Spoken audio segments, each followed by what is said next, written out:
유럽에서 등장한 하나의 보고서가 또 한 번 전 세계의 군사 패권을 뒤흔들고 있습니다. 미국과 중국의 해상 패권 경쟁을 분석한 흥미로운 자료가 등장한 것인데요. 질적 측면에서 앞서는 미국 해군과 양적 측면에서 앞서는 중국 해군의 해양 패권 경쟁은 오랜 시간 동안 많은 군 전문가들의 논쟁을 불러일으켜 왔습니다. 미국 해군은 끊임없는 위기설을 맞이하고 있고 육군, 공군과 달리 해군만은 중국이 미국을 앞지르고 있다는 분석이 계속해서 등장하고 있는 게 사실입니다. 그런데 이번에 등장한 보고서에 따르면 중국 해군이 미국 해군과 비슷한 수준의 전투력을 갖추기 위해서는 최소 2049년이 지나야 할 것이라는 내용이 담겨 화제가 되고 있습니다. 더군다나 이번 보고서는 중국과 군사적으로 우호 관계를 맺고 있는 러시아 측의 분석이었다는 점에서 더 많은 이슈가 되고 있는데요. 자신들이 세계 1위라고 자부하던 중국과 달리 러시아는 중국이 미국을 따라잡는 데는 최소 25년이 걸릴 것이며 여기에 중국 해군은 러시아 해군보다도 10년이나 뒤떨어져 있다는 평가를 내놓았습니다.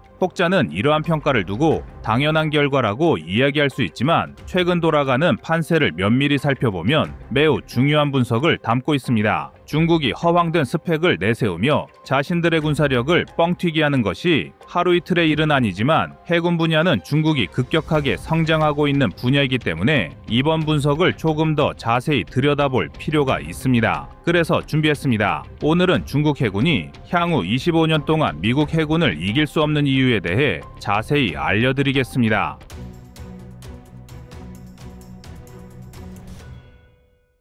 미국 해군과 중국 해군의 해상 패권 경쟁은 단년간 세간의 관심이 집중된 문제입니다. 미 해군이 보유한 주력 함정들의 성능에는 이견이 없으나 이미 함정 보유 수량에선 중국이 매년 격차를 벌리고 있으며 지금도 이미 100여 척이나 더 많은 수량을 자랑할 정도로 양적 측면에서는 중국이 앞서고 있는 것도 사실입니다. 이 때문에 트럼프조차도 신규 함정 건조해선 동맹국들의 도움을 요청할 정도이며 앞으로도 미국과 중국의 해상 패권 경쟁은 전 세계군 전문가들의 관심을 집중시킬 것인데요. 그런데 러시아에선 중국의 해군력이 미국보다 25년이나 뒤처져 있다는 분석을 담은 보고서가 발표되었습니다. 심지어 러시아 측의 보고서에 따르면 중국 해군은 러시아 해군을 따라잡는 것만으로도 10년의 시간이 더 필요하다는 분석이 제기되었습니다. 그만큼 아직 중국 해군의 실질적인 전력이 많이 부족하다는 의미인데요. 이러한 보고서가 발표되자 중국 내에서도 상당한 파문이 일고 있습니다. 아닌 게 아니라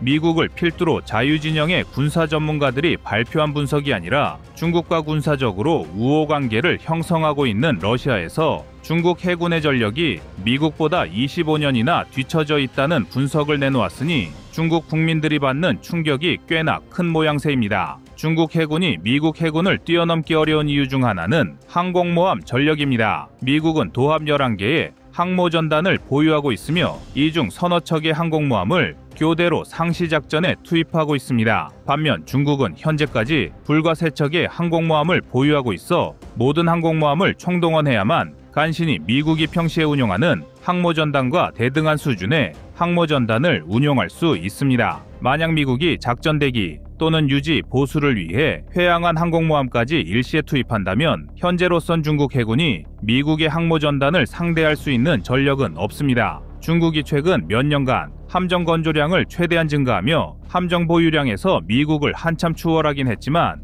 호위함 등은 미국을 앞질렀을지 몰라도 대양 해군으로서 가장 중요한 전력인 항공모함은 여전히 미국이 압도적인 모습인데요. 게다가 중국이 보유한 세대의 항공모함 중 미 항모에 근접한 흉내라도 낼 수 있는 건 그나마 전자식 캐터펄트를 갖춘 것으로 알려진 푸제남 한 척뿐이며 나머지 2척의 항공모함은 이러한 캐터펄트조차 갖추지 못한 구식 항공모함이라 실질적인 항모 전력은 더욱 큰 차이를 보이고 있습니다. 최근 중국이 무인기를 활용할 수 있는 076형 강습 상륙함을 공개한 것도 이러한 항모 전력의 차이를 메워보려는 궁여지책이라 할 수 있습니다. 그만큼 항공모함 전력은 단기간에 따라잡기 어려운 만큼 중국 해군이 미국 해군의 전력을 추월하기 위해서는 25년이란 시간이 더 필요하다는 것인데요. 여기에 더해 항공모함과 양대 산맥으로 평가받는 전력인 핵잠수함 분야에서도 중국이 미국보다 매우 열세인 상황입니다. 미국은 각종 핵잠수함을 모두 합쳐 71척을 보유하고 있어 전 세계에서 가장 많은 핵잠수함 전력을 보유하고 있습니다. 일각에선 미국의 조선업 문제로 인해 상당수의 핵잠수함이 제대로 된 작전 수행이 어렵고 유지, 보수 작업이 적체되어 있다는 점을 지적하기도 하지만 그럼에도 불구하고 이 정도 수량의 핵잠수함 전력은 여느 나라들이 함부로 넘보기 어려운 전력임은 틀림없습니다.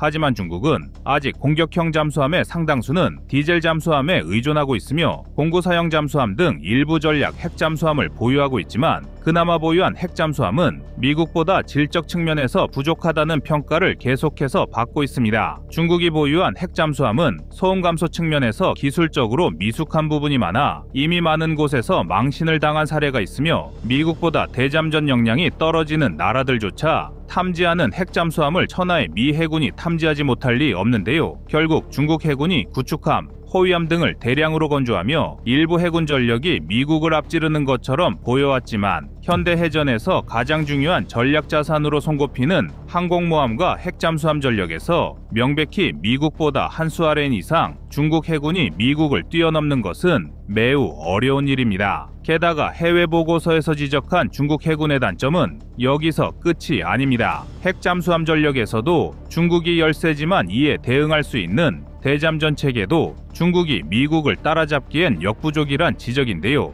미국은 대잠 헬기로 MH-60 시호크를 사용하고 있습니다. MH-60 시호크는 미 해군 헬기 전력에 중추라는 평가를 받는 동시에 호주, 일본 등 다수의 나라에서도 도입하여 사용하고 있는 대잠 헬기의 대명사입니다. 우리 대한민국도 2025년 안으로 도합 12대의 시호크를 전력화할 계획이며 그만큼 세계 각지에서 성능을 인정받는 헬기인데요. 반면 중국은 대잠 헬기로 러시아산 카모프 28과 자체 개발한 제트 20 헬기의 해군용 버전을 혼합하여 대잠 헬기 전력을 운용하고 있지만 객관적 성능 지표에서 미국보다 뒤떨어진다는 평가가 지배적입니다. 핵잠수함 전력에서 부족하다면 적의 잠수함에 대응할 수 있는 대잠 전력을 보강하는 것이 중요한데 중국은 잠수함 전력과 대잠전 역량이 모두 미국보다 뒤떨어지니 현실적으로 미국을 상대할 수 있는 마땅한 전략적 카드가 부족한 것입니다. 여기에 더해 더욱 충격적인 사실은 미국이 보유한 해외기지 숫자와 중국이 보유한 해외기지 숫자가 비교조차 민망할 정도로 현격한 차이를 보인다는 것입니다. 미국은 본토를 제외하고 전 세계 140여 개 국가에 374개의 군사기지를 보유하고 있습니다. 반면 중국은 공식적으로 확인된 해외 군사기지는 단 한 곳에 불과할 정도의 차이를 보이고 있는데 이는 궁극적으로 미국과 중국의 군사보급 능력이 엄청난 차이를 보이고 있다는 것을 의미합니다.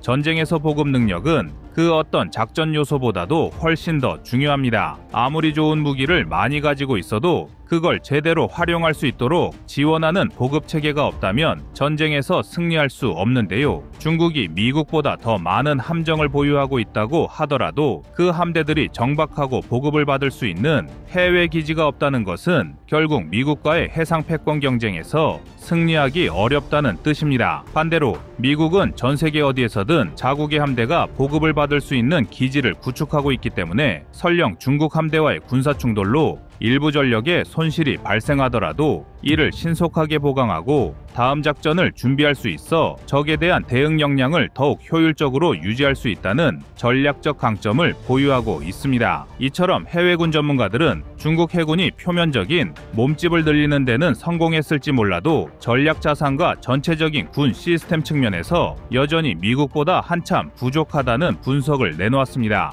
하지만 한 가지 분명한 사실은 중국 해군의 확장이 미국의 아성을 조금씩 흔들고 있다는 것입니다. 항공모함과 핵잠수함 전력에선 아직도 미국이 우세를 점하고 있을지 몰라도 구축함과 호위함 등 다른 전투함 분야에서는 미국이 중국을 상대로 우위를 점하기 힘든 것도 일정 부분 사실인데요. 대군에는 병법이 필요 없다는 나폴레옹의 말처럼 군사 분야에서 양적 우위는 결코 간과할 수 없는 전략적 요소입니다. 따라서 우리 대한민국은 이러한 미 해군의 약점을 보완하고 해군 함정 분야에서 더 많은 협력을 구축할 필요가 있습니다. 미국은 다른 함정과 달리 항공모함과 핵잠수함만은 철저하게 자신들의 조선소에서 건조와 유지, 보수를 진행하고 있습니다. 다른 전투함과 지원함은 해외 기업을 통해 MRO 사업 등을 진행하더라도 자신들의 전략 자산인 항모와 핵잠은 기술 유출과 안보 위협에 대비하기 위해 타국에 맡기지 않는 게 미국의 특징인데요. 그렇다면 한국과 미국은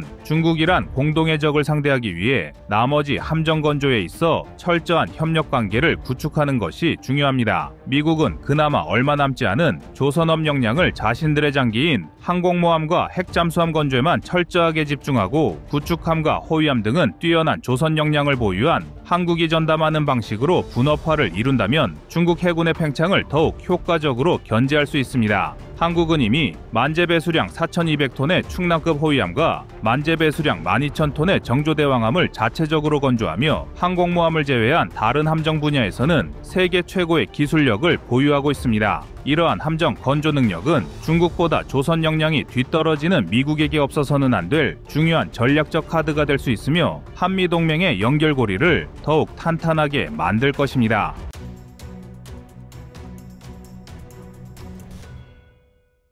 다음은 25년 1월 18일 윌리 쉬라우 추가 정비 영상입니다. 지난해 8월 한국조선소에 입항했던 미 해군의 군수지원함 윌리 쉬라함은 약 4개월간의 유지보수 작업을 거친 뒤 이달 안으로 미 해군에 인도될 예정이었습니다. 그런데 전 세계에서 가장 뛰어난 기술을 보유한 우리 대한민국의 조선 기술자들은 미 해군이 제시한 정비 소요 이외에도 추가로 정비가 필요한 부분을 찾아냈고 곧바로 미 해군의 추가 정비 소요를 제시했습니다. 이에 미 해군도 곧바로 한국 측에 추가 정비 작업을 요청했고 한국은 윌리 쉬라함에 대한 추가 정비와 함께 기존의 계약금보다 대폭 증가 매출을 보장하는 수정 계약까지 체결했는데요. 한국은 함정 상태를 정밀하게 분석하고 잠재적인 결함을 조기에 발견할 수 있는 첨단 진단 기술을 보유하고 있으며 체계적인 정비 프로세스를 통해 미 해군이 미처 알지 못했던 여러 문제를 조기에 식별할 수 있었습니다. 그리고 이로써 한국은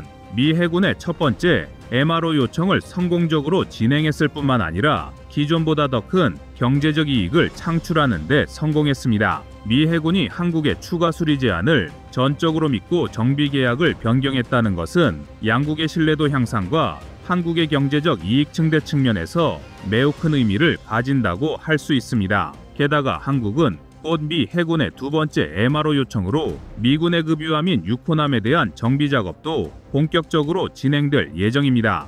더군다나 6호함은 미 해군 MRO 사업을 주도하는 한화오션 측에서 같은 지역 내 협력업체인 중소조선소들과 협력으로 사업을 진행하며 기업 간의 상생 효과까지 내고 있는 것으로 평가를 받고 있습니다. 6호함에 대한 유지보수 작업은 올해 4월까지 진행될 예정으로 윌리 쉬라함에 이어 6호함까지 성공적으로 유지보수 작업을 마친다면 미국이 한국 측에 추가로 MRO 사업을 제안할 것은 자명한데요. 앞으로 우리 대한민국의 조선산업은 미국의 MRO 사업이 큰 비중을 차지할 수 있습니다. 아닌 게 아니라 한국 조선업에 있어서 미군 측의 물량을 꾸준히 확보하는 것은 매우 중요합니다. 현재 한국은 차기 전력으로 주력 구축함과 잠수함, 호위함 등을 건조하고 있으나 해당 사업이 모두 완료가 되면 향후 조선소의 공장 가동률을 일정 수준으로 유지할 수 있다는 보장이 없습니다. 방위산업과 조선업에 있어서 일정 수준의 가동률을 꾸준히 유지하는 것은 매우 중요한 문제인데 가동률이 불안정해지면 숙련된 기술자와 생산 인프라를 감축하게 됩니다. 그러나 방위산업 및 조선업은 대규모 공장 설비와 숙련된 기술자를 유지하지 못하면 장기적으로 우수한 기술력을 상실하게 되고 이를 재건하는 과정에서 시장 점유율과 기술 혁신이 뒤떨어지는 문제를 야기할 수 있습니다.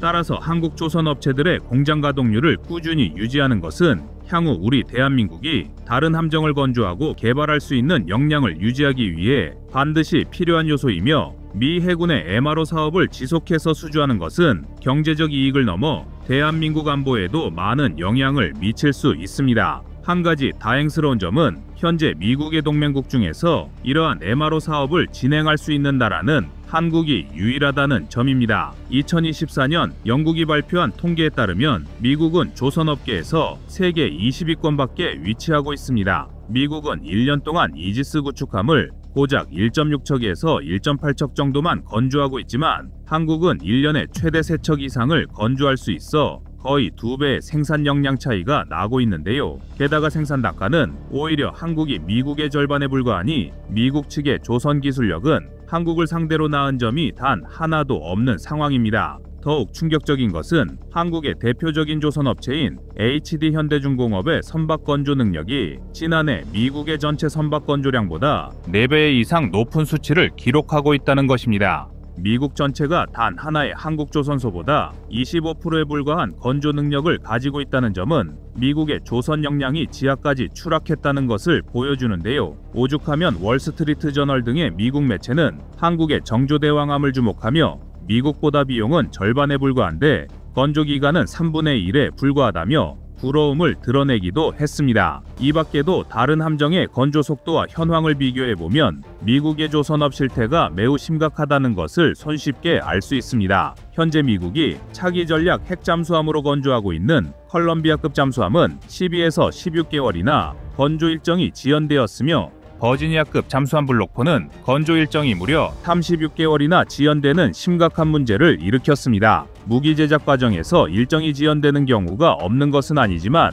잠수함 한 척의 건조가 3년이나 지연되는 건 도저히 납득하기 어려운 문제인데요. 여기에 더해 미국이 지원을 요청한 다른 동맹국들도 건조 일정을 지키지 못하는 것은 매한가지입니다. 미국은 이탈리아의 조선업체에게 호위함의 신규 건조를 요청했지만 이마저도 건조 일정이 36개월이나 지연되어 미국에서 건조하는 것과 별다른 차이가 없었습니다. 이러한 사례는 미국의 다른 동맹국들이 가진 조선 역량으로는 미 해군의 함정 유지 문제를 전혀 해결할 수 없다는 것을 여실히 보여줍니다. 결국 미 해군이 원하는 기술력과 납기 일정을 동시에 해결할 수 있는 나라는 우리 대한민국이 유일한데요. 이에 트럼프는 미국의 법률을 우회하여 한국이 미 해군 함정 건조를 진행할 수 있도록 대통령 행정명령을 통해 한국을 예외 조항으로 두는 방안을 구체화하고 있습니다. 미국은 번스톨리프슨 수정법에 따라 군함의 해외 건조를 금지하고 있습니다. 국가안보를 지키고 기술 유출을 차단하기 위해서는 자국 내에서 함정을 건조해야 한다고 판단했기 때문으로 이러한 법규는 한국이 MRO 시장에 진출하더라도 미 해군의 신규 함정 건조를 수주하지는 못하는 족쇄로 작용했습니다. 하지만 번스톨리프슨 수정법에는 한 가지 예외 조항이 있는데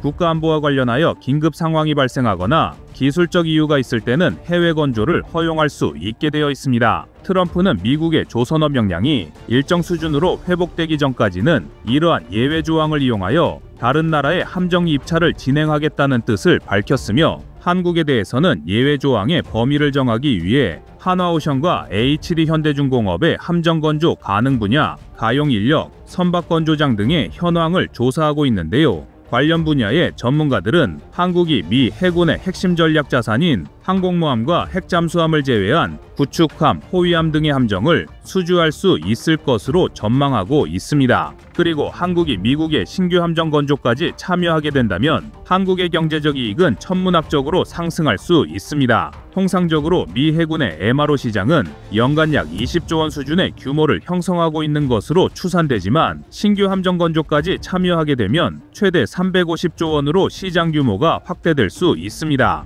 그야말로 엄청난 경제적 이익이 한국 앞에 놓여 있는데요. 미국은 2000년까지만 하더라도 중국보다 200척이 더 많은 함대를 보유하고 있었습니다. 그러나 2024년에는 역으로 중국이 미국보다 100척가량 더 많은 함대를 보유하였으며 10년 뒤인 2035년이 되면 중국과 미국의 함정 보유량은 150척 이상으로 벌어질 전망입니다. 그리고 보유 함정의 규모가 계속해서 벌어진다는 건 미국의 해상 패권이 약해진다는 것을 의미합니다. 일각에선 미국 함정의 기술력이 더 뛰어나기 때문에 아무리 중국 함정의 숫자가 많아도 미국이 이길 것이라 주장하지만 역사적 사례를 살펴볼 때는 그렇지 않은데요. 역사적으로 세계사의 흐름을 바꾼 주요 해전을 분석하면 해군력의 기술이 우수한 쪽보다 보유한 함정 수량에서 우세를 점했던 측이 전쟁에서 승리한 사례가 훨씬 더 많았습니다. 군사무기는 절대로 완벽하고 압도적인 무기가 존재하지 않으며 호랑이 한 마리보다는 늑대 20마리가 더 낫다는 말이 있을 정도로 무기체계의 수적 우위는 간과할 수 없는 전략적 이점입니다. 미 해군 역시 이러한 사실을 잘 알기 때문에 한국을 통해 부족한 함정 수량을 보완하려 하는 것인데요. 세계 최대 미 해군 시장을 발판으로 전 세계를 호령하는 한국조선 기술을 응원하겠습니다. 이상 꺼리튜브였습니다.